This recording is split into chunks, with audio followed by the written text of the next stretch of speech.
It's interesting what Angel just said, because from my role, where I've just left Orange for 7 years, towards the very end, there was definitely no commissioning, and actually, in my time there was probably no commissioning at all, because we were always told to look for the revenue stream, and if there wasn't a revenue stream, quickly move on to the next proposal, the next proposition, the next possible avenue to follow.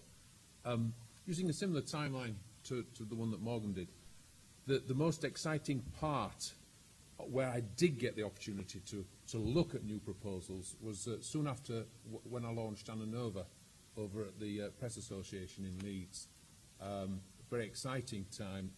We kind of advanced things like news syndication and ways that people interacted on the internet at the same time as we alienated the whole of the animation industry because of the way that we bastardized 3D animation. But it was something that, using your serendipity line, completely took us by surprise. It was supposed to be a little adjunct to a way that we sold news and information. And in the end, it took over the whole company, and the company got called Ananova. So we even renamed the product, the company, on the product name. However, what it did give me was a good insight, which we're going to use in a couple of minutes, into very quickly looking at proposals, seeing if there was a technical stroke, innovative or content angle we could look at, and seeing if we could actually market that either jointly or using the company's brand that had come to approach us. And that was something that we took when Orange bought us. I took that in there and had some similar successes there. The thing that I would want to convey to anybody out there with a proposal is you can write a beautiful document, you can phone me up, you can call and pester me, take me out to lunch, anything, but nothing beats showing me it working now. That's, in the mobile world, quite an achievement, quite a leap that you have to make, and quite a bit of expense you probably have to do to get it there. But it is so worthwhile, because actually, I don't know how many mobile people are out there, but we're tissue thin, we're very fickle, and we've got the memory of a butterfly. So if you can give me something I can carry around and remind me of how good your product is, that's fantastic.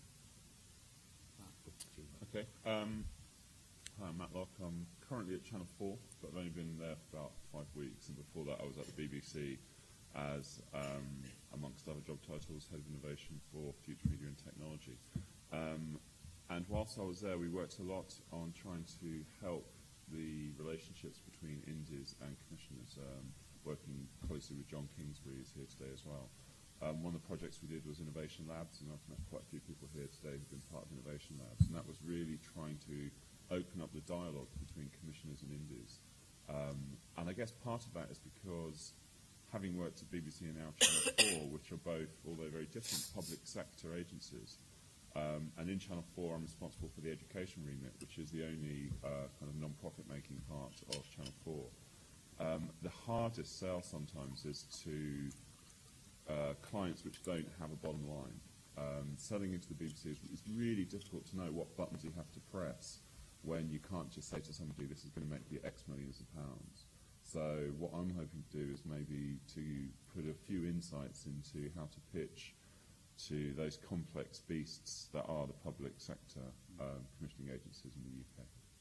Yeah, if I can add on to Matt's comment, Matt and I used to work together at the BBC, so I wholeheartedly agree with everything Matt just said. The other thing that I would say, one of the other factors that is changing is the actual commissioning model itself. So from a social networking standpoint, what you'll find, Facebook have gone kind of towards the open API basis, so that's one approach. MySpace are taking a more generalist portal approach, so more of the traditional content licensing models there.